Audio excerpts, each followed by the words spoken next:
Click the link in the description for your free AMSOIL catalog.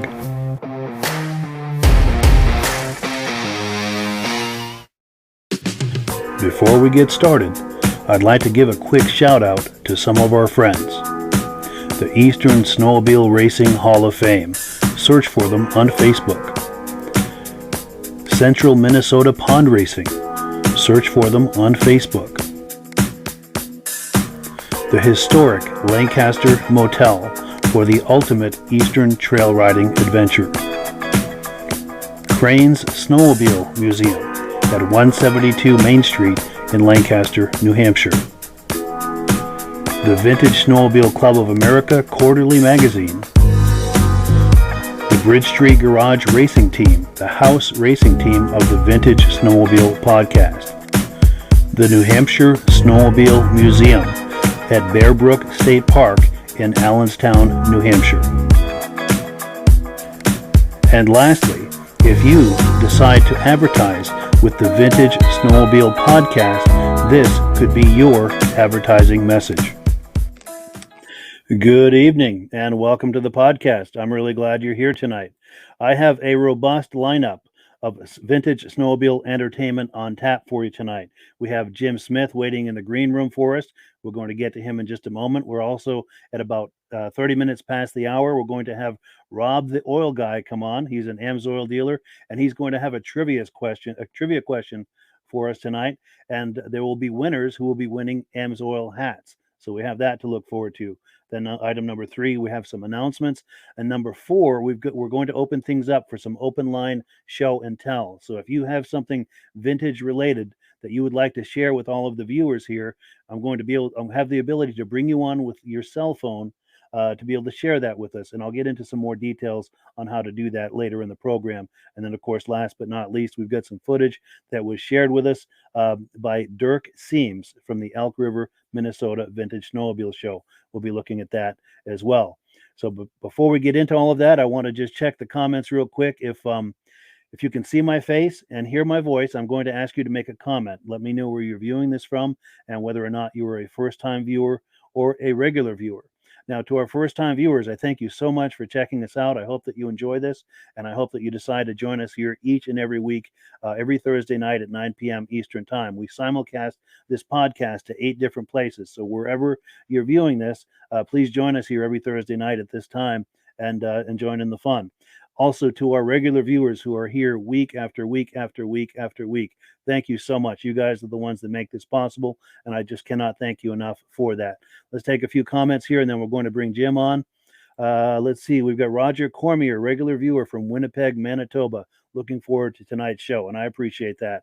Our dear friend Judy Rinaldi, an inductee into the Eastern Snowmobile Racing Hall of Fame, watching from Warner's, says, keep up the good work. And I thank you for that compliment, Judy. Our good friend John Spranger Jr., regular viewer, says, awesome job covering the vintage show in Lancaster this past Saturday. And thank you. I appreciate that compliment. And that was a wonderful show for anyone who was there, either in person or watching it virtually on Facebook and YouTube. Cliff Anderson from Afton, Minnesota is on tonight. He's a regular viewer. Also, Peter Chappell from Central New York. Thank you for being on. Brian Corbin enjoys the podcast and says hello from mid-Michigan. Alden Banks, regular viewer, loud and clear, he says. And I'm going to take one more, but I'll continue to pop the comments on the screen as we go. But I don't want to keep our guests waiting any longer. One more comment here. Our good friend Armin Buteau from Pittsburgh, New Hampshire is in the house tonight. Thank you, Armin, for coming on. Great to see you on here. Let's switch gears here. We're going to bring our guest on. I'd like to introduce you to Jim Smith. Jim is out west in Oregon, and he's been involved in racing and vintage snowmobiles for many, many years. How you doing tonight, Jim? Doing well. Good to see you. Well, good. Thank you so much for coming on. So I'm going to turn it on to you. We've got a slideshow that we prepared while we were chatting about this. I'm going to start showing some slides, but before we do, our mutual friend Josh Gilbert needs to be given some credit because he's the one who introduced us and made this all happen. So a good shout out to our mutual friend Josh Gilbert, and he's a regular viewer here too, and he's been a guest on the podcast as well. Thanks. Good luck racing this weekend too. Oh yes, yeah. Good luck, Josh, for sure. Yeah, for sure, absolutely. Well, yep, cool. He's right now. Good. Do you know anything about the race? Any details about any of that? Yeah, this is the second of three at the Priest Lake site that they race it. That's near Coolin, near Nordman, up out of the Spokane area, about an hour 20 minutes out of Spokane, north of there. And the folks there at the Priest Lake, Idaho, are doing a fantastic job. They race on an old airstrip that's owned by the Forest Service. It's in use today, but of course they don't do anything with it in the wintertime. So they've been permitted and allowed to create an oval track on one end, and then where they would normally be taxiing and parking all the planes, that's where they do the pits and the parking for all the spectators. It's a grand event. You may have seen some of the aerial shots of that race. I try to post as many as I can, also on the Western Beach page. Speaking of posting, I'm going to jump ahead a few slides. You are the creator and admin of the Western Vintage Snowmobile Racing Facebook group. Yes. And, I started that about, I think it's 7 years ago now. I've always been a collector of odds and ends and photographs from all the years of racing that I've been doing.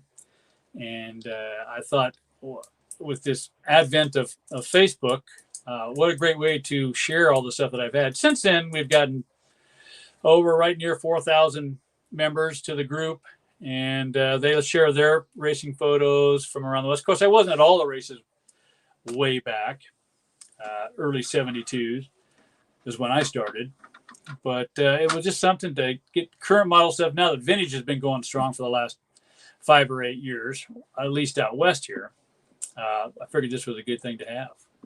For sure. And for anyone who is curious about that, there is a link in the description. And I'll kick things off here with the first slide so we can get started with this. Tell us what we're looking at here.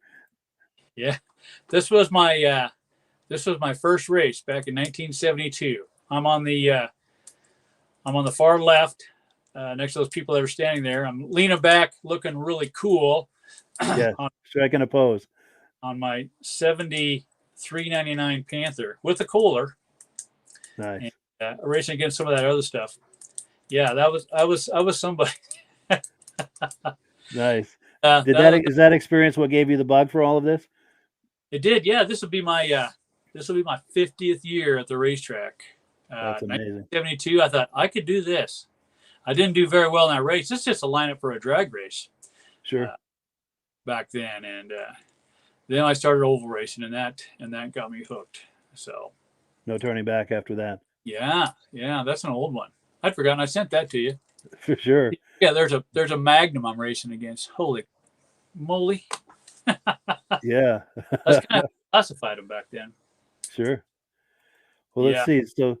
So here are some of the sleds that you've raced over the years. Do you want to comment on some of this? Or Yeah, the TNT, that was the first number 12. And that number 12 came about. My dad, when he was in the military, he was part of a stock car race team that he wrenched on. And the number of that car was number 12. And then we started racing snowmobiles. He sure. said, we're putting a number 12 on it. And I've been number 12 ever since. Nice. And that's a few of the sleds through the years that I put the number 12 on. Good. And Yeah. then here's some more. Mostly Polaris over the years? Pretty much a Polaris guy, yeah. I think I bought my first snowmobile I bought in 76. Yeah. That was a Starfire 250. And I just like the Polaris ever since. And Is that the TX in the lower right there? no, that's one of the race sleds I built several years ago. I've since sold it. It's up there racing still. Is it that upper left? There it is. That's the upper left. Yeah. I did a little hood modification on it. Yes, yeah. Opened it up a little.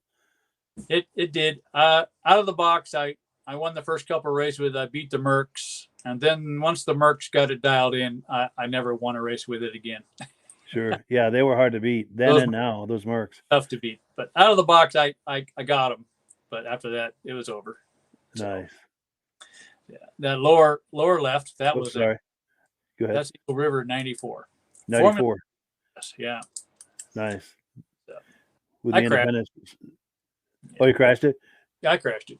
Sure. So, Now, how the as things started to evolve into the independent front suspensions and rear suspensions too, of course, how was that for you as a racer? Were you enjoying that, or what was your take on the evolution of that?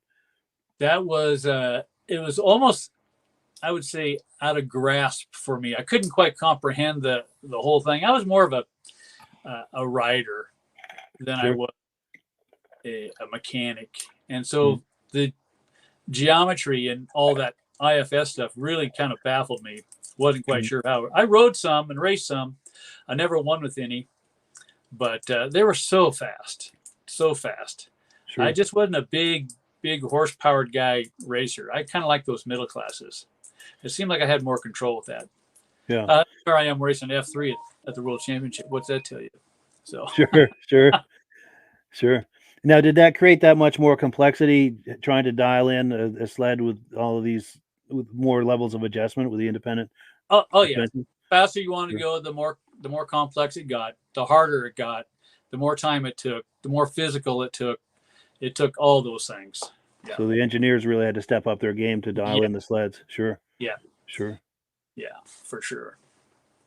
And then here are some action photos. Any comments on these? Or? Up at Priest Lake. Yep. Sure. Nice. By then I was racing the Masters class, mm-hmm. On these here. So I won a couple of them, broke down a couple of them, had some skis fall off, burned a couple down. Sure. All the normal stuff you go through when you're racing. The thrills and the spills. Exactly. Sure. Yeah. Nice. Oh, there's some throwbacks. That was probably one of my favorite race sleds, with that Mercury right there. That sled at the time, neither one of those were mine. But the Merc, I own that one now today. Oh, you do? Yes. That was probably one of the funnest sleds to race. Those things I really liked handling. I could get off on those. The 78 Moto Ski on the left, that one was fun. That was a real good friend of ours that kind of let everybody race it. Back then, I don't know why, for some reason, if you just needed a ride, you could ride somebody's sled. I did that a lot. I probably wore on some of them. So that's cool. Yeah, it seems. Then this is the graphic for the Facebook group we were talking about earlier. Yeah. And then before we go ahead, I'm sorry. There. Before we switch into the next topic of the VSCA events, did you have any more on what we've just been looking at, or? No, that's enough of my racing stuff. Everybody doesn't need to hear that. Most people know it that I'm racing with, but sure. It was about in I think it was 2007 the Western States Vintage Snowmobile Association formed. We were kind of what we wanted to be was, and I think it worked out for the most part, just an organization that helped bring all the 4 or 5 Western clubs we had at that time together. And then we were approached by Mike Mager at VSCA to host this new National Vintage Snowmobile Show. So we were at a local show in Salt Lake, and we sat down, had a meeting, and threw some numbers around, and we decided that, yeah, we could do this, host one of the events, because it went from Midwest to the East, out to the West, back to the Midwest, out to the East. Everybody knows this now. Yeah. So we did that. We chose Coeur d'Alene, Idaho to host our first attempt at it, and it went real well. Nice, fairgrounds there. So quickly learned that the vintage snowmobile world in the West was not near as big as it is elsewhere. Sure. But we were on the bottom floor of helping getting it going. Good. And I would say we're past the heyday. But after the Coeur d'Alene show, then we did it again in 2011. We went to Billings, the Billings Snowmobile Show, Billings, Montana. What we wanted to do there, our main purpose was to get the Western show a little bit closer to I-90, make it a little easier for those to come out from the Midwest, or fly in. And several did. Good. Billings show was a good one. We had a nice location for that. Had a really good turnout. Good. But still not the amount of spectators that you would think it would be at something like that. Yeah. So after that one, 3 years later, then we did 2014 at West Yellowstone. We were having vintage shows at Yellowstone already during the World Expo. Mm-hmm.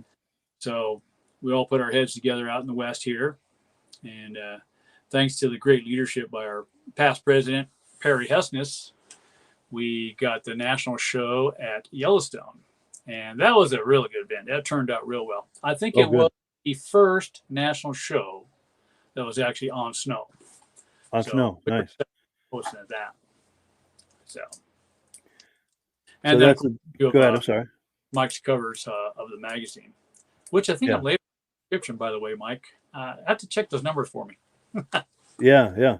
Mike has a really nice magazine. Yes, he does. In fact, I was on the phone with him this morning. He said he's putting together the next issue, so that it should be coming out very soon. Yeah. I think he dropped me a note the other day. He said, "Hey, he's looking for a story for the racing up in Priest Lake." So, good. So we'll see if we can get him something. Nice. In fact, I'm going to do a shameless plug here for Mike real quick because he's a good mutual friend of ours. Yep. I've got a graphic here. Trying to find the graphic right here. Here we go. So if you're curious about this magazine that Mike Mahar does, that we've just been talking about, it's a quarterly magazine and good, heavy, glossy paper. Really nice. It's the reference for the vintage snowmobile hobby. And if you're all curious about this, I encourage you to subscribe to that. It's an excellent magazine. Mm-hmm. And but yeah, back on to what we were talking about. Now, I think these are some images from some of these VSCA shows that you were just talking about. Yeah, there's the Arctic Cat Twin Track. That's at the Billings show in 2011. That's the below. That's the Jim Noble Thunderjet. Mm-hmm. One of our late great president of the Antique Snowmobile Club from Wyoming owned that sled. Tony Sirkovich. Yeah. And then there's Midnight Oil, the speed run sled Mercury from way back. That's at Yellowstone in 2014. Okay. And that's Dwayne Eck on the Double Eagle. That's at Yellowstone also in 2014. Yeah, nice. Very cool. Yeah. Are we ready for the next slide? Or? Sure. All right. Let me just switch. Here we go. Cool. And I'm popping comments on the screen too as we're looking at these. Oh, yes. Yes, I see those.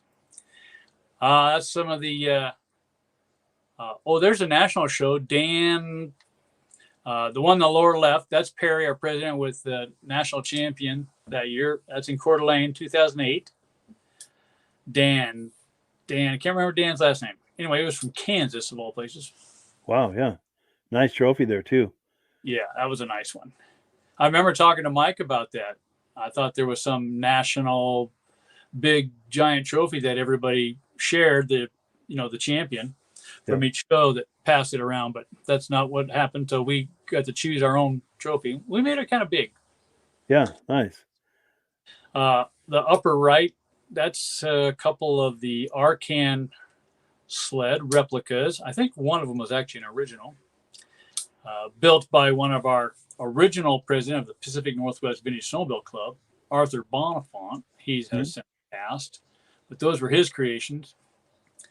On the top left, that's the mongrel from the mongrel and the Ridgeway Special from the Snowball Express movie that everybody has seen, I'm sure. If not, yeah, I remember that from back in the day.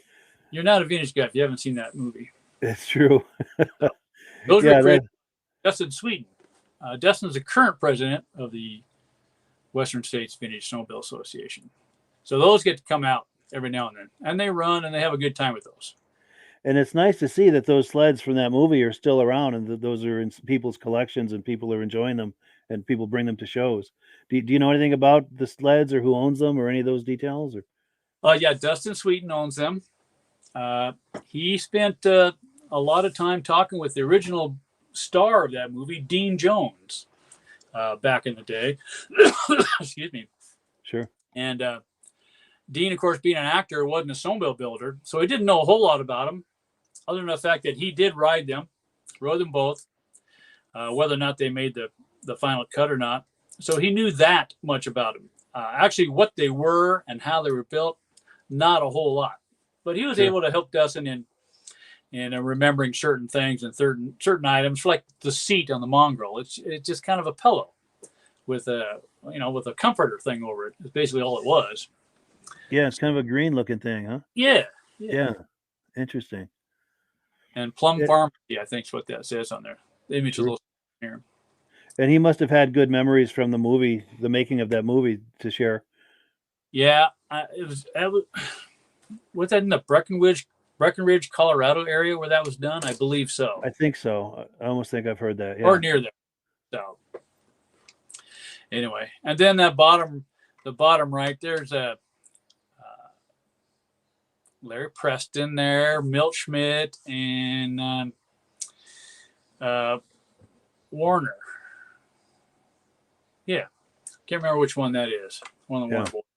So good. Anyhow, yeah. I'm not doing a whole lot of vintage shows now, just because time and things change and moving along, and not just me, but same with other people. So yeah, it's still vibrant. Maybe not so much in the West, but it's still vibrant, still growing. Sure. And I think COVID may throw a twist into it a little bit too, I'm sure. Yeah, the expo at Yellowstone, which ran for 25 plus years, it was kind of on its last legs anyway. And we were doing shows there. But then when COVID hit, then that was the end of that. In fact, I didn't even reach it at all there last year. Sure. And then were you telling me that you had a Polaris that you sold to the Bob Eastman family? Well, I did. I had a 73 Starfire 650 that didn't, unbeknownst to me at the time, was actually an 800. Oh, yeah. And I bought this from my longtime race sponsor, the John Gardner at Mount Hood Polaris. He had it sitting on a pallet at his place for several years, thinking he was going to get it built. I never did. So I bought it and restored it, got it running. It ran fine. Everything was good on it. It doesn't have the original carburetors on it, although I did have the original carburetors. I sent them with the sled. But one day a friend of mine contacted me and said, "Hey, I know a guy's looking for an 800 Starfire." I said, "Oh yeah." He goes, if you're interested, let me know." And this was about probably 2 years before I'd sold it. And then one day he finally told me who it was that was interested in it. It was Carolyn Eastman. And Bob, of course, was still with us then. Sure. So because it went there, I sold it, and only because it was going to the Eastman collection is the reason I did. Yeah. But I had to prove there was an 800, all these things. I'd take the motor apart, mic it, photograph it, document it, all those things to before the sale would happen. And Wow. checked out, and so it's in the Eastman collection right now. That's cool. That's in a good home. Yeah, that was I only got to run it.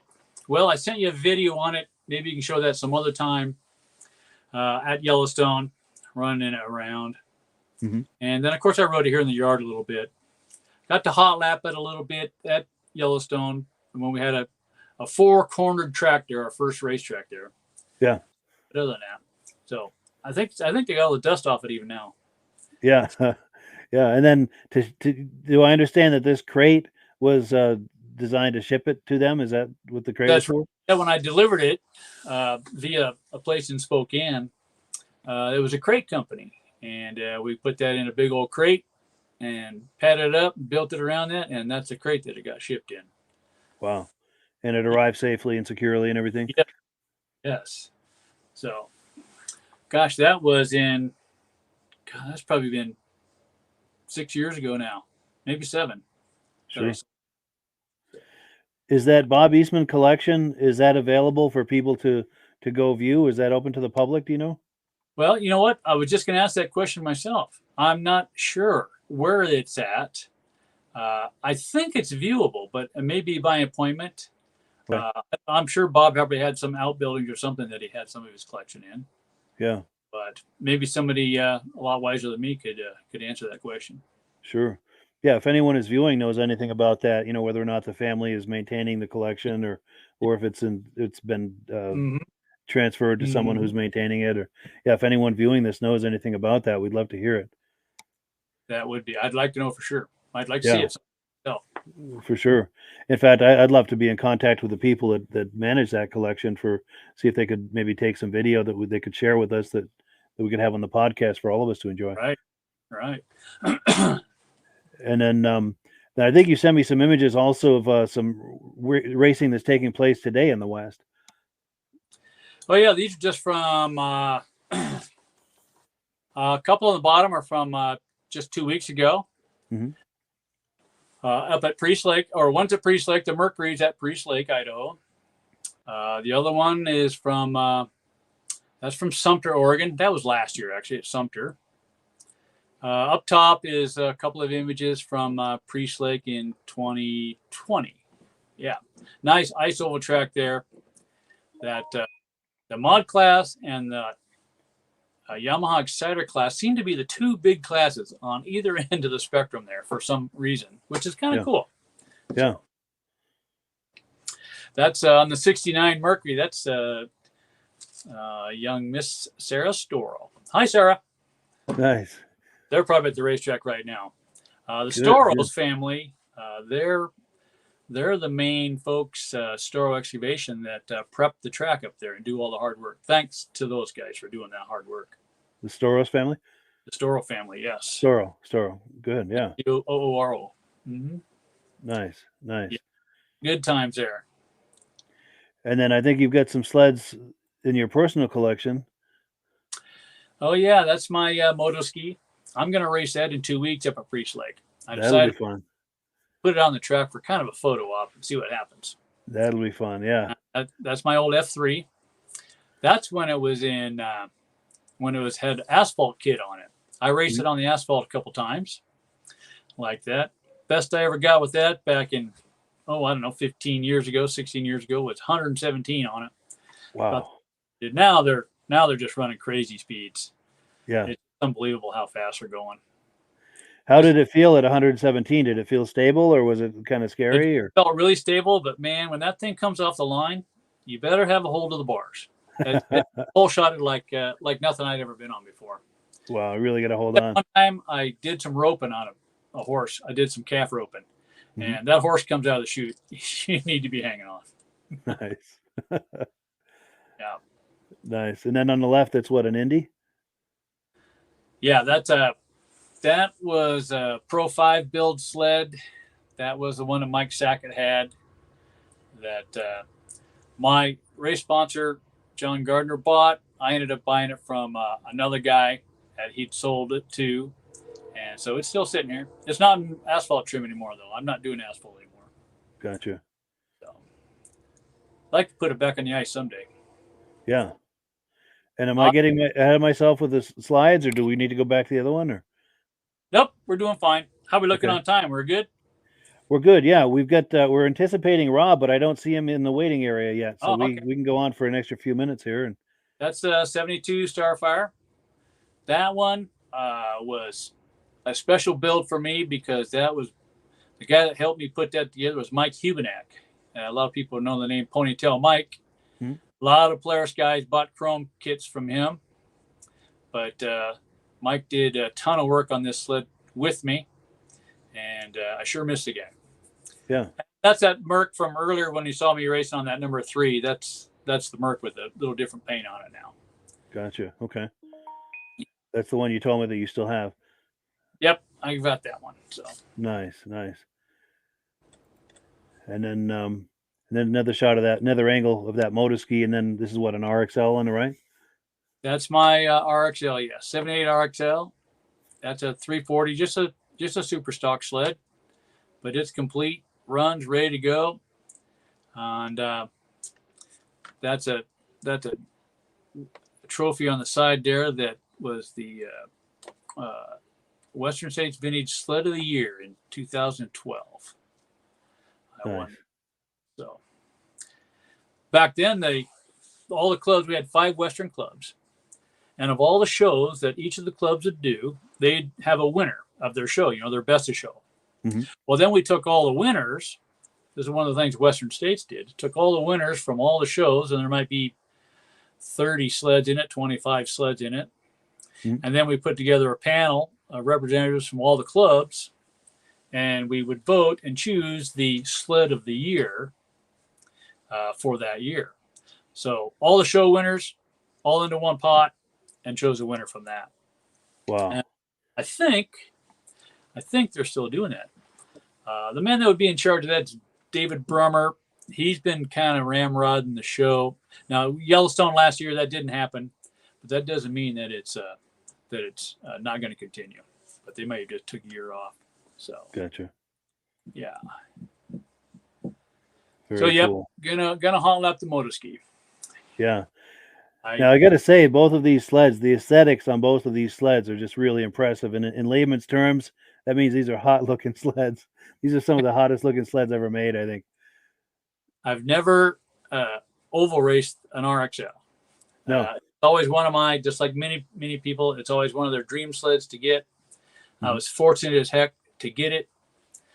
There was a long list of folks that wanted it, and for some reason, I won that lottery, and restored it, and loved it ever since. It's going to be tough if I ever to get rid of it. I don't know if I will. Yeah, for sure. I wouldn't be in a hurry to if it were me. No, I'm certainly not there. Yeah, for sure. But it hasn't been a show for 5-6 years now, so okay, you get the dust off it. Well, good.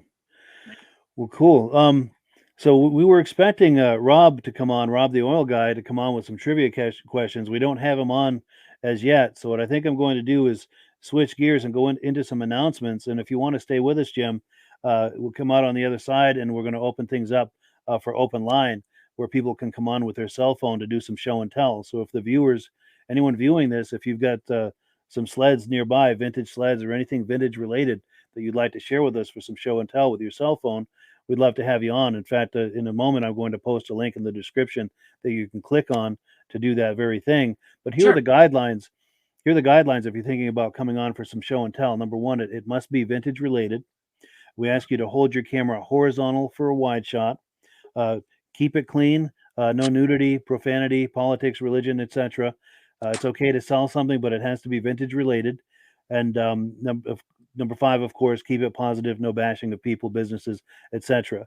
Now, I'm going to post the link in the description, but we do have Rob waiting for us in the waiting area. But I'll still ask you, Jim, if you'd like to hang out with us. Certainly. While we're doing the trivia questions with Rob. And right now I'm just posting the link for people to join us. So if you'd like to join us for some show and tell after we're finished with Rob, please come on and do that and just observe the guidelines that we were just talking about. So let's bring Rob on.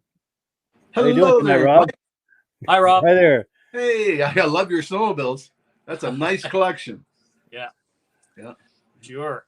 Yeah, vintage shows out here are getting bigger. Are they? Yeah, we're growing. Even our vintage racing, more people are showing up.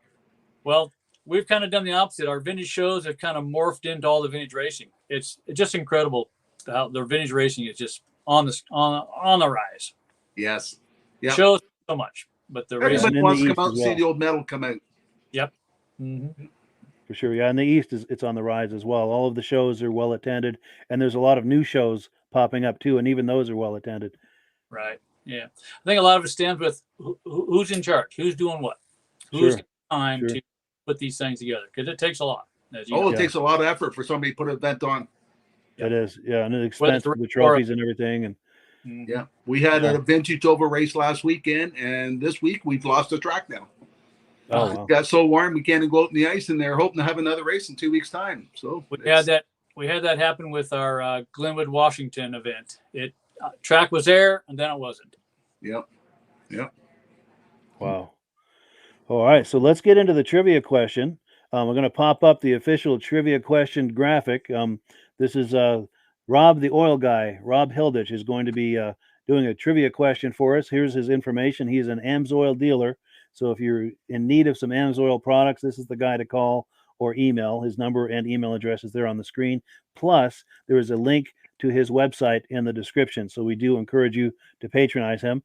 And let's go right into the trivia question. I'll let you ask the question, Rob.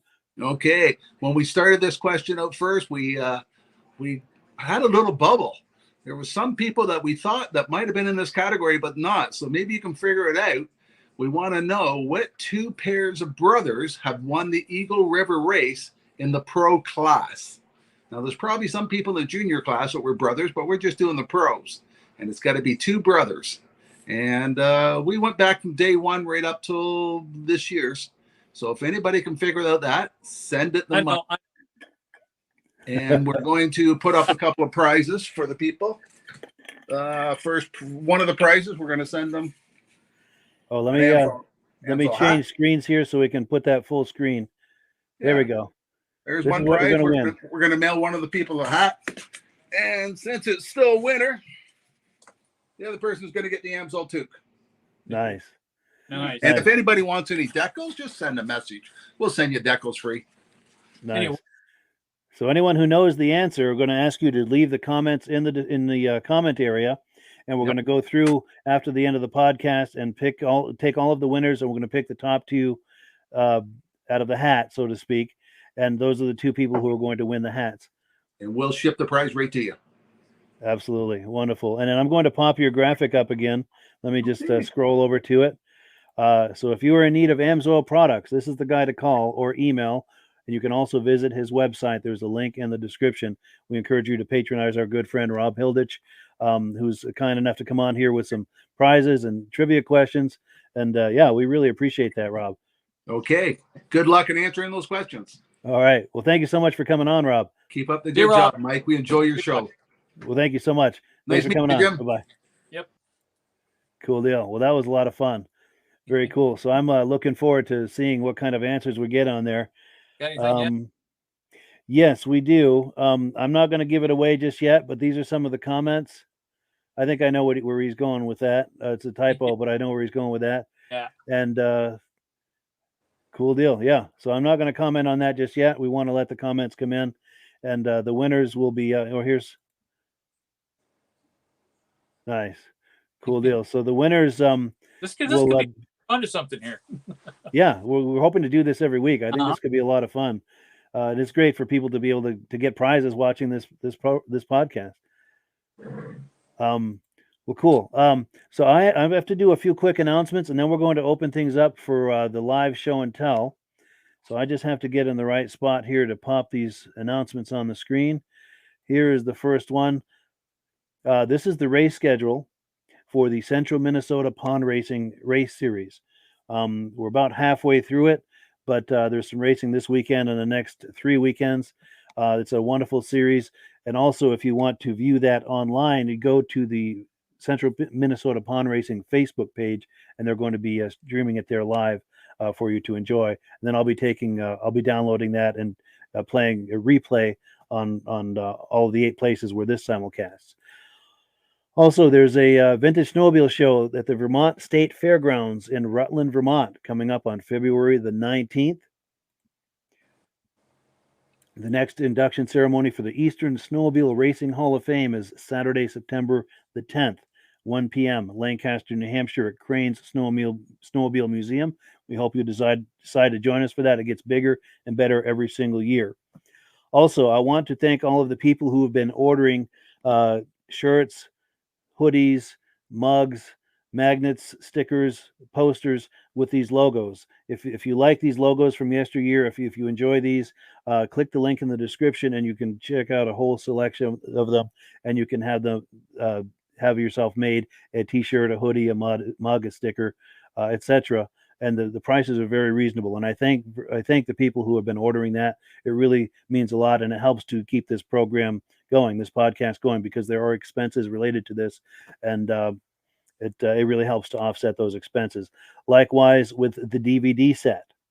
If you enjoyed last season as much as I did with all of the interviews that we did, bringing people on live, every single one of those interviews are available on a 2 DVD set. And if you buy the 2 DVD set within the next week or so, I'll include a 3rd bonus disc in there as a way of saying thank you for ordering. And I thank everyone who's been ordering the DVDs as well. It really helps to offset the expenses of this podcast. Also, March 12th, the Great Northwoods Vintage Snowmobile Ride in Pittsburgh, New Hampshire. This is a wonderful ride. They did their first one last year. They had hundreds of sleds, and they're expecting even more this year. It's a wonderful experience. And that's not the graphic I wanted. Also, I wanted to give a shout out to our good friend, Dwayne Newman. Now, Dwayne Newman does the Vintage Polaris TXL Facebook group, and he's been having some difficulties with that, so he's created a new group, and there's a link to it in the description. I hope you'll decide to check it out. Or you can search at the bottom of the screen there. That's what you're going to search for, Vintage Polaris TXL TX. Search for that on Facebook. There are 2 groups. One has over 3,000 fans, and the other has over 200 fans. The new one is the one with 200. He's trying to build that back up and migrate some of the people from the other group over to the new one. And I believe that is it for announcements. I'm going to open things up here. Let me try to get in the right place. All right, we're back with Jim. And I've posted the link for people to join us live. So if you have something you'd like to share with us in the way of show and tell on the podcast, all you need to do is click the link with your cell phone, and you can come on and join us and show us some vintage sleds, clothing, trophies, anything related to vintage snowmobiles. Now, here are the guidelines once again. It's got to be vintage related. We ask you to hold your camera horizontal for a wide shot. Please keep it clean, no nudity, profanity, etc.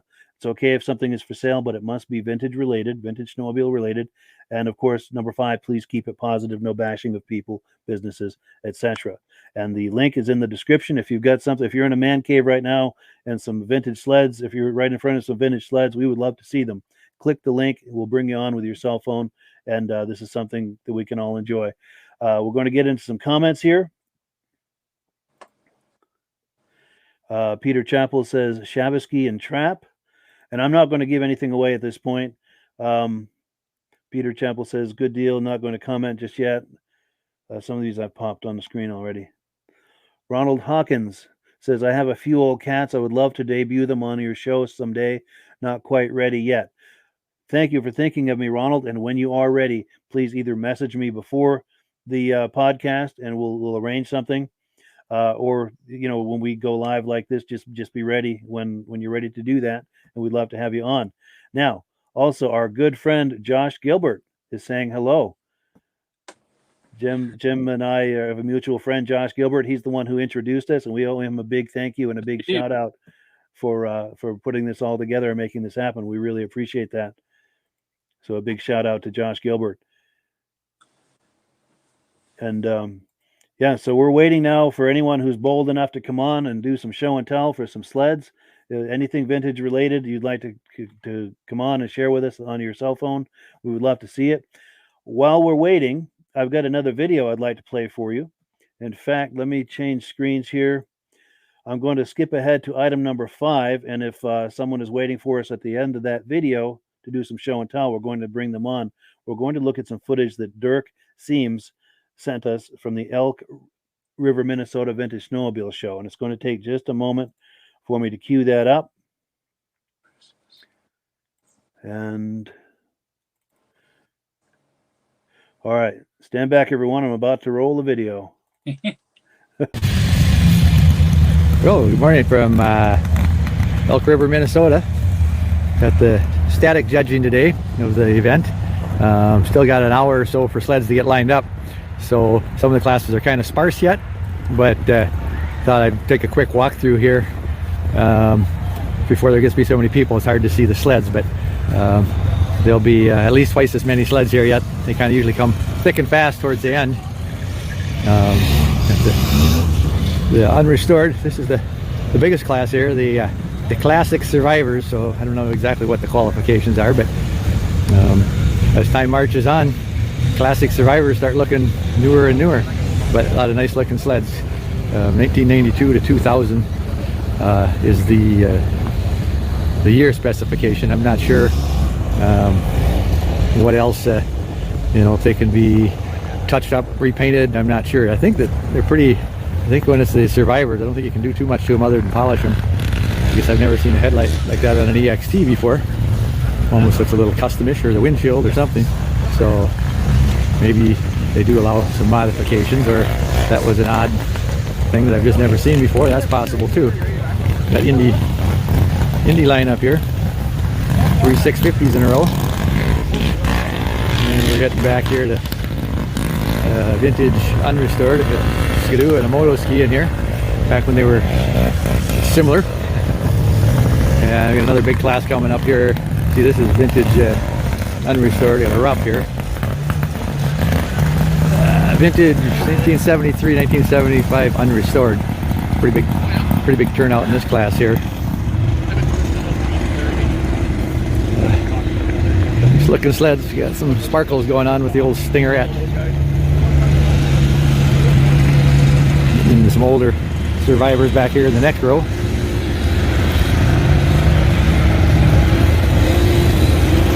It says unrestored 70 to 72. Haven't seen anything super unique there. Here's restored 70 to 72. Go ahead. Lots of entries here. Nice looking sleds. You can see a lot of shininess over here in the restored lineup, that's for sure. A lot of background noise out, things moving around. Over here in 67 to 69 unrestored. Caribou, that's something I have seen before, but you don't see too often. I thought they took a Skidoo and put a blue hood on it, but I was listening to a guy in the swap meet, and he's no, not the case. He thinks they just had seen a Skidoo and started to make something that looked like a Skidoo, but didn't really have any common parts or interest as far as that guy goes. Now we're in the 376 front and rear engine restored. And I'm not sure if they need to drive them to show them. I'd say at least 90% of them have driven into place, but they have been pulling a few with skids to get them into place. And most of these old rear engine ones, they drove them into place, so that's pretty neat to see. There comes another Caribou. All I had to say was a rare sighting. Here comes another one. I gotta stop putting my glove on here. Let's see if I can do that without dropping the camera. Maybe I'll just pause for a minute. That's a good idea. Almost worked to get my mitten on in the pause position, but then I couldn't restart the video, so I have to fight my mitten on with my teeth there. Okay, no jet. Back into Survivor pre-72s. Mercury, Puma, nice shiny Scorpion Stinger. Get the old things that they were. And that's what I'm doing when we get run over here. Vintage Race 74 newer, restored. Yep, I think they don't see a lot of action on these restored ones. They all look pretty cleaned up and kept clean. They do have some unrestored racers coming up here.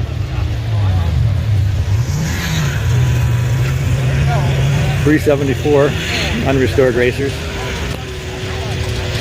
Skedaddler over here, there was some information. I think there was only made like 34 or 35 of them, and this is one of 8 he's aware of that's still in existence. Kind of a funky looking old thing. It's right up in the running for the loudest sled competition too. Not much muffling going on there. There's some more restored vintage race. Good. Cross country racer restored. Only a couple so far in this category. Like I say, they'll be coming in. Definitely more entries, but it gets to be so many people, it's tough to take any video. So I'd take this cruise through and see at least a portion of the sleds that'll be here. Now I'm entering into deer country over here.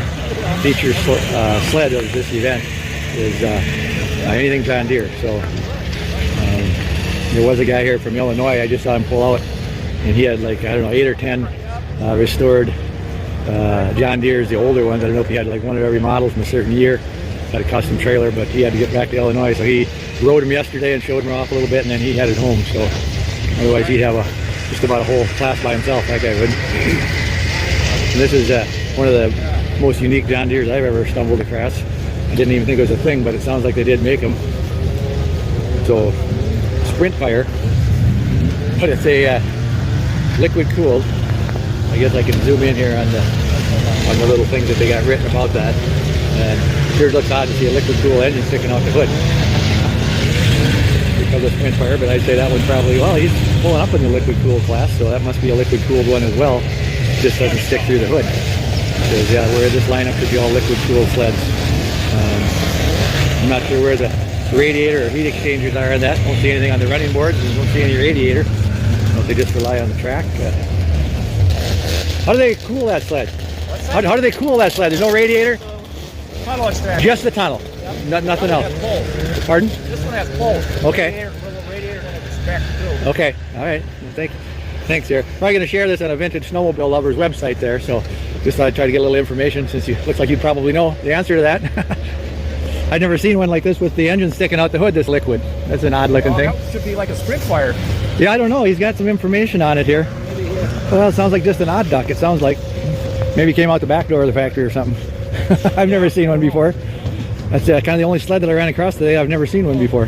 Maybe he just cut that out, or this is a hood from. Well, it says though on here. It says it's the number 80 of 126. So it'll be interesting to visit with him, and like you say, maybe came out the side door of the factory. I'm thinking. Yeah. All right. Have a good day. There's some free airs here. It's a little more common sighting for the older John Deere sleds.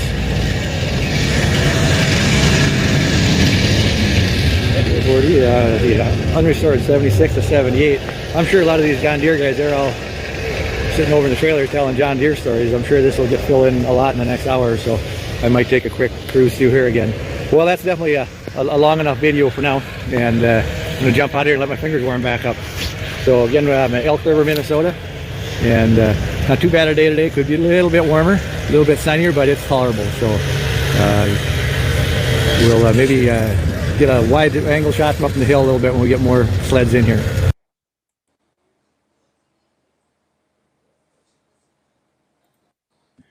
And there we go. Yeah, so thank you so much to Dirk Siems for that footage. That's some really nice footage from that show in Elk River. And while we were waiting, Jim, we do have Richard Brazo in the waiting area, waiting to come on, and I've been viewing his camera here. He's got some really cool stuff to show us, so let's not waste any more time. Yep. Bring him on. How you doing, Richard? I'm doing good. How you doing, Mike? Good. Thank you so much for coming on. Hi, Richard. Hi. How you doing, Jim? Very well. This is my snowmobile room down in my house, in my basement. Yeah. Mainly all Skidoo stuff. Look at that. Yeah, look at that. Yeah, TNT. I got a citation here.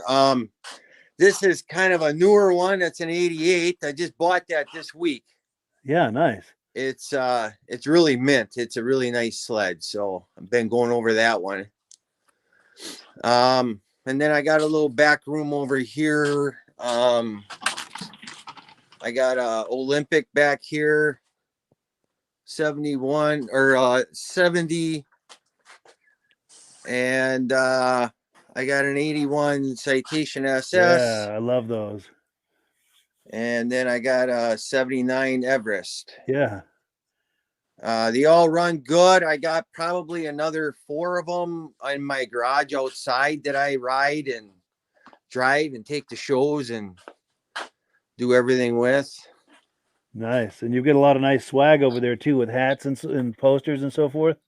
Yeah, my mom and dad raced back in the early 70s. Yeah. As you can see, some of the pictures of the Polarises that they raced. My dad had a dealership. Yeah. That's me with the Star Car. Yeah. Go ahead. I'm sorry. There's part of his racing team. And right here's my mom with all her trophies and everything that she raced in 1971 at 439 there. Very nice. You don't have that listed. I wish I did. Yeah, that would be great. My dad then switched over to Skidoo. That's why I'm kind of a Skidoo fan right now. He had a Blizzard right there. 72, there we go, yeah. and then he raced the 71 before that, Mod 1. And then stock class, he was racing the Elan, believe it or not. Oh, no kidding. Yeah. And he's racing against some Chaparrals there. Yeah. So, so I've been into snowmobiling a long time in my life. I spent a lot of time at the racetrack with everyone, and then I just started racing myself, and so I've been in it for a while. Beautiful. Looks like it. Got a lot of old helmets here. Yeah. You might have bought a couple of those from me. Yeah. And just a lot of clothing, I guess. Yeah, nice. I remember those suits from back in the day. Very cool. The Mr. Blizzard suit. Was it Mr. Ski-Doo, the guy that looked like Robert Redford? Yeah. He had that. This is actually the only Skidoo one. The only one that's not a Skidoo one is this one, but there's just lots of them stacked on top of each other. They don't have a whole lot of room down here yet right now, but I have permission from my wife to make this into another room here. Nice. Which is my storage room, but we're going to find some other place for the other stuff. So there you go. Very cool. Very cool. Yeah. So I got to say, your wife is a keeper if she's open to that. You know, that not all wives are open to that. The one thing that I've learned through the years is that I bought her this 81 Citation that she brings to shows. Yeah. She gets first place with it quite a bit. And she has more clothing than I do of all the vintage stuff. Nice. I keep buying clothing for her. She likes dressing up in it for all the old shows and stuff. And there's just numerous ones here. These are all Skidoo ones through the years. Nice. So she has just as much fun at these shows as you do, it sounds like. Oh, yeah. Yeah, she enjoys it. And awesome. At least that's the way I see it. I don't know if she does or not, but yeah. There's the trophies of some of the trophies that my mom and dad won through the years. Very nice. A lot of memories there. Yeah. Yeah. Lots of good stuff there. So, but yeah. Just a comment about that 81 Citation, that 4500. My dad had one exactly like that when I was a teenager. Yeah. And that was a fun sled. You could really hang the tail out on that. Oh yeah. That was a lot of fun. They're actually fun to drive. They're really comfortable to drive. So this thing is clean inside out. Nice. I actually bought this in Michigan a few years ago over in Holland. So yeah. And here's the free air, my 340 75 free air. TNT, yeah. Trying to do this with one hand. Sure. Where are you located, Richard? Just north of Green Bay, about 40 miles north of Green Bay. Yeah, Wisconsin. Good. Yep. Over by just, yeah. So that's one of my free airs I got. Very nice. Richard Hawkins says that's inspiration, and I have to agree. Yeah, I don't have room for everything in here right now. I got another shop in town, and I got two of the race sleds there. Yeah. That I have on display with some other stuff. My dad's 86 years old, and he still enjoys snowmobiling. Here's a picture of him. Oh, no kidding. That's my grass dragger. Yeah. Look at there. And then there's the old racer, that moto ski. Yeah, that's cool. Sonic. And there's my mom on that RXL with her original jacket and helmet that she's wearing in that other picture that I had up over here I showed you. Yeah. Okay. I still had the helmet and the jacket that she was wearing. Wow. So that is very cool. So it's kind of in my blood, with all the vintage stuff and everything. So my staircase going upstairs, I got a lot of pictures up over here and just different things going up with Skidoo stuff. Yeah, vintage ads and stuff. Yeah, and then Stuff, isn't it? I got the motorcycle stuff on this side, but so Do you have any Can-Ams? What's that? Do you have any Can-Ams? I do not have any Can-Ams, no. Yeah. Okay. I wish I did. Yeah. So Rob okay. Hilditch is asking what shows that you go to, Richard. What shows do you take those to? Well, I go to anything in Wisconsin, usually in the northeast Wisconsin. This year I'm not hitting as many as I really wanted to, but I know I'm going to the one in Chase. That's at the end of January. And then there's a little another one over by Shoe Pond, it's called. That's the beginning of March. I usually hit as much as I can. My son races ski racing, so my schedule this year is a little cramped, so I don't have a lot of time to do the shows, but sure, there's always something going on. Yeah. But I like to go during the summer. There's quite a few of them around the summer, and I actually like doing that too. So beautiful. And someone was making a comment hoping that that's a walkout basement. It is right there. Yep. There's my doors right there. Oh, there we go. Nice. Easy in and out. Yeah. It's funny they say that because back in the day we had some neighbors who had a bulkhead to go in and out of their basement, and I used to go over there as well as some other friends, and we used to take a citation in and out of there up and down that bulkhead every spring and fall. It was the first year of the citation, the 78. Oh yeah. We would take that up and down those stairs every year. But it's funny. It reminded me of that when they said that. Yeah, that would be a little tough with all these snowmobiles. Yeah, for sure. Yeah. The old one back here, I can actually fit that through a lot of doorways. This one. Oh wow. That thing's pretty narrow. You can get that through a pretty narrow doorway, but then they get wider as you go on. As time went on, yeah. The RV is probably about the widest one down here right now. Well, I suppose this other one I just bought too, but yeah. Nice. So, all right.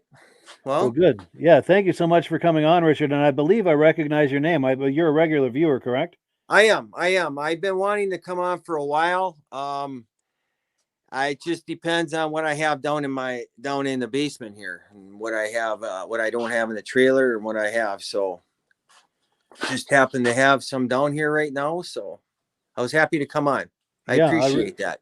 Well, likewise, we appreciate that as well. It's wonderful to see everything you've got there. And if ever you're watching the podcast from your other location where the other sleds are, by all means, come on and give us a look at those as well. We'd love to see them. Yeah, we'll have to do that sometime, or maybe I could rotate some other ones down in here sometime and see what we can do. Definitely. Definitely. Well, yeah. Well, thank you so much, Richard. Really appreciate it. It was nice to meet you. All right. Okay. Thank you very much, Mike. Bye, All Richard. righty. Have a nice evening. Okay. Bye, Jim. All right. Nice Well, stuff down in the basement. That's Yeah, crazy. for sure. That is a nice collection. He's got a nice collection of stuff there. And well, cool. Yeah. Well, it is come to that time. We do have to wrap it up. Once we get to the top of the hour here, people start coming upstairs to go to bed. So that's my time to wind down the podcast. But I appreciate all of the viewers for tuning in tonight and watching this. And I especially appreciate Jim for coming on to be our guest tonight and sharing all of those images with us. Well, appreciate it. A couple real quicks. Elgin, Oregon, race this weekend. Don't forget XMR on Colorado. Those guys are doing some racing. And hi, Judy Rinaldi. Yes. A mutual friend. Yeah, she's an amazing. I saw her person. race back in '78 at Yellowstone. Oh, he did. Yeah. Yeah. Wonderful. Wonderful. All right, Well, Mike. cool. Well, thanks a lot. All right. Thanks, everyone. Have a nice evening. We'll catch you on the other side. Last word, as always, goes to our friends at Mad Rams. Hello, everyone. This is Rob and Mike. How you doing today, Rob? I'm doing good. Mike, yourself? Very well. Thank you so much for coming on. I appreciate it. Now, today, we're going to be talking about AMSOIL. And in a few moments, we're going to show you how you can get the deepest discounts, free shipping, and free gifts when you order your AMSOIL products through us. But first, I'm going to ask Rob to give you a quick description of what AMSOIL is and why you should consider using AMSOIL products in your motorized vehicles. Thanks, Mike. AMSOIL is 100% synthetic oil. Everybody uses AMSOIL for a different reason. Some people like the benefits that AMSOIL is warranted for 25,000 miles or 1 year. The reason we can do that is because AMSOIL doesn't oxidize. It doesn't form the usual carbons, gums, sludges like petroleum oils do. That's why we can keep it in the engines longer. Petroleum oils never do wear out. They oxidize themselves. That's why they have to be changed at 3,000 kilometers. And AMSOIL likes the benefit that you only have to change the oil once a year. That saves them money. Some of the people like the benefit of AMSOIL is it's a slipperier type lube. By having a slipperier type lube, it cuts down friction drag. By less friction and drag, engines run 20 to 50 degrees cooler, better gas mileage. Now, AMSOIL says 25% more protection than the industry requires is in the AMSOIL bottles. My average customer gets about 10% increase in gas mileage. That's a big savings. Yeah. And by cutting down friction and drag, for every 10 degrees you cut down the friction and drag, doubles the life of the engine. So by having the engine run cooler, it makes it last longer. Some people like the benefit of the range of the AMSOIL. AMSOIL's flash point is 425 degrees, and it pours at 50 below zero. Wow. If you ever tried petroleum oil when it's 10 below, it turns to honey. And in the summertime, petroleum oil thins out, and once it thins out, that's when it starts breaking down. So AMSOIL is an all-season oil, can give you better gas mileage, longer engine life, less maintenance. It ends up being cheaper over a year's time running AMSOIL than it is petroleum oils. That's amazing. That's amazing. And AMSOIL is available for pretty much any motorized vehicle, anything from lawn equipment, cars, trucks, boats, ATVs, motorcycles, snowmobiles. Yep. And a lot of people phone me up and say, well, what's the benefit of our gear lube? Exactly what I told you about the engine oil. It pours in cold weather, it runs cooler, makes the equipment last longer. And they say, well, what's the benefit of the small engine? Same thing. Makes the engine run cooler, last longer, better performance. So it saves on all the applications that AMSOIL has available. Wonderful, wonderful. So yeah, let's talk now. Hopefully this has convinced people to think about maybe joining us in the AMSOIL experience. Let's talk about some of the discounts and free shipping and how that all happens. I'm going to pop a graphic on the screen. And yeah, by all means, if you want to talk people through how this preferred customer program works. AMSOIL has a number of different programs. One of our main ones is a catalog customer, where somebody can order directly out of our catalog. If they order out of the catalog, they order $100 worth, AMSOIL will ship it right to their house.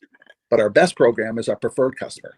For only $10 for 6 months, you become a preferred customer, you save 25% on all the product. You order $100 worth, they're going to give you free shipping. You don't have to order a whole case. You can mix and match. Say you want 4 bottles of small engine, 7 bottles of 5W30, and a couple of gear loops. You can mix and match. You can order 1 bottle at a time if you want. There's no minimums, no maximums. By being a preferred customer, you save over 25% on all the products you're going to buy. AMSOIL sends you extra gifts, a $5 gift certificate on your birthday, $5 when you renew your account, and stuff like that. So it's a good way to save on some of the products you want to buy. For sure, for sure. Yeah, it's an incredible value. And this is the deepest level of discount that anyone can get when ordering AMSOIL. Is that correct? It is. It is. Wonderful, wonderful.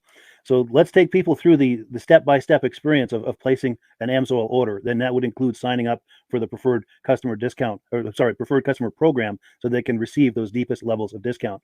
So let's go to the website. This is what the website's going to look like. These are some screenshots. Once you go to AMSOIL.com, there's a link in the description, or you can just type that into a browser, AMSOIL.com. This is the page you land on. At the upper corner of the page there, you see how I've circled in red. That is the link to click, the Join Now link. That will take you to the Preferred Customer Program page, where you can take advantage of all of these discounts and free shipping and everything that we've just been talking about. This is what that page looks like. In the lower right, you're going to click Join Now. This will pop up. You select the duration you'd like, whether it's 6 months or 12 months, and click Add to Cart. Now, once this pop-up goes away, you'll be back on the main page. And the upper left, you'll see where I've got that red arrow. It says Shop. Now you can start shopping for products, and on your very first order, you're going to get these discounts and the free shipping as long as it's over $100. You'll get all of these benefits right away. So once you click Shop, it's going to take you to the product page. There's different types of oils, lubricants, so on and so forth. For the benefit of this exercise we're doing now, I'm just going to click motor oil. It shows different types of motor oil. Let's click gasoline. Now this takes us to an item. It's their synthetic motor oil. And you can see the item there, and there's choices for different viscosities. But take a look at the price. Let's take a closer look. Let's zoom in. But if you've joined the Preferred Customer Program first, you're going to automatically get the deepest levels of discount. That's what we're looking at here. You're saving $3.80 on that quart of oil. Instead of paying $16.29, you're now paying $12.49 for that quart of oil. That is the deepest level of discount you can possibly get. And then you just add the quantity that you'd like. You select any other items that you're thinking about, add them to the cart. And once you click Add to Cart for the final time, you're going to see this come up at the top of the screen. It's going to show your items and the total that you're at so far. Pardon me. And then you just click View Cart in the upper right, and that'll take you to your cart. Take a close look here at the upper right. That blue box shows that you're getting free shipping. You're eligible for free shipping on this order because it's over $100. That little yellow box shows that you've got the preferred customer membership on your order that gives you the deepest levels of discounts for the next 6 to 12 months. And then below that, you've got the items that have been selected. For the exercise here, I selected 9 quarts of this signature series, but that brings us up over $100 for the free shipping. We're saving $34.20. And if you're ready to finish, you click Checkout Now, and that takes you to this screen here. If you haven't signed up with an AMSOIL account at this point, just click in the lower right to create an account, create a new account. It's going to ask you for some basic information, name, and those types of things. Now let's take a closer look. You'll see this gray shaded box. This is a very important box. This is going to ask you if someone has referred you to AMSOIL. And if so, please enter my name. My name is Mike Lapierre. It's spelled right there on the screen for the correct spelling. And also the referral number, 304-555-94. That's how you make sure that Rob and I get credit for this. Now, in the interest of full disclosure, I have signed up for AMSOIL under Rob. So when you order using this referral number, Rob and I both benefit. So if you enjoy these podcasts that we're doing, this is a wonderful way to support the podcast, because when you order using this referral number, Rob and I both benefit. And the commissions I make go directly toward offsetting the cost of doing these podcasts. So I thank you in advance for that, for using my referral number. I very much appreciate it. And once you've done that, you just go into the next screen to enter your payment information, and you're done. Now, once you've placed your order that's over $100, and that order includes your AMSOIL Preferred Customer Program, you are now eligible to get a free DVD from myself. Now, this is going to be either a muscle car DVD or a vintage snowmobile DVD. Use the email address on the screen, wkspodcasts@gmail.com. Send me an email. Let me know which DVD you would like me to send you, the muscle car or the vintage snowmobile DVD, and I'll get that right out to you. As you're typing in that email, in the subject line, be sure and type in capital letters "free DVD requests," so it stands out as I'm checking my email, and we'll get that right out to you. So I guess the last thing, Rob, that we wanted to talk about is if someone is considering AMSOIL as a business opportunity. Yes. If anybody has a retail or a commercial account and they would like to buy directly from AMSOIL, just send Mike a line. He'll show you how to set up, and you can buy directly from AMSOIL. But if you are interested in starting your own part-time business, a part-time business that can grow into a full-time income, Mike and I will show you the AMSOIL marketing plan. AMSOIL has a large selection of products that cover almost every application. So it doesn't matter if you're into snowmobile, boating, or ATVing, or hot rods, we have an oil for every application. It's a fun type business that's I really enjoy doing. Where else can I go and have fun and make money doing it? And Mike and I are here to help you all the way along. If you need any help on how to promote or to find new accounts, we're here to help you. For sure. So when you sign up under that number, this 304-555-94, you're getting Rob and I as a team. Now, Rob has been doing AMSOIL for 40 years. Can you believe that? 40 years. So he knows every aspect of this business, and he knows all of the ins and outs of the products. So he'll be able to help you with any kind of product questions or any kind of questions to show you the different business models that you can do with AMSOIL. And then the other thing that you get when you sign up under me is I've got a strong background in social media. So if you need some coaching on how to generate AMSOIL leads using Facebook and YouTube, I'm happy to coach you with that when you sign up under Rob and I. You get both of us as a team to help you, to coach you, to support you, whatever you need to get you off and running with this business and having fun with it. Like Rob said, it's an enormous amount of fun. If you're like Rob and I and you enjoy going to any kind of boat shows, car shows, motorcycle shows, snowmobile shows, anything with a motor, you like going to those shows, those events, those races, this is a great way to turn that into a income opportunity for you. Yes. And just by wearing my AMSOIL hat at one of these events, people come up and ask me about AMSOIL. People don't know where to buy it, and I'm there to help them, show them where they can buy the product. Perfect. Well, cool. Well, this is great. Any final thoughts, Rob, before we wrap it up? AMSOIL's a fun business. AMSOIL's been around since 1968. It was the first synthetic oil to be AI approved. Wow. Yeah. That's amazing. And that's very early in the game too, isn't it? Yes. For sure. Well, good. Well, thank you so much, everyone, for viewing. Hopefully, we've gotten you excited as we are about the AMSOIL products. We'd love it if you could join us either as someone who uses the AMSOIL products or to join the AMSOIL team as a business opportunity. And we thank you so much for viewing. Have a great day. You have a good day.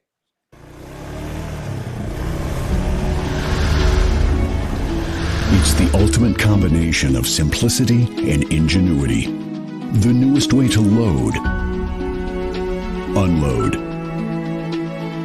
and transport your ATV or UTV. The Mad Ramps Pivoting Ramp System. Made in the USA and engineered for strength and durability. Maneuver through tight places and over rugged terrain with plenty of ground clearance. No licensing, no ongoing maintenance costs, and no storage hassles like trailers. Won't slip or move like conventional ramps. Free up more cargo space in the bed of your truck. Securely connects to your truck's receiver hitch. Easily extends for safe loading and unloading. Seamlessly retracts for highway and off-road travel. DOT approved in all 50 states and Canada. Quickly disconnects in under a minute. A unique space-saving storage system. The Mad Ramps Pivoting Ramp System. Go farther. Go faster. Go safer. When you order using the link in the description, I'll send you 3 free Vintage Snowmobile DVDs.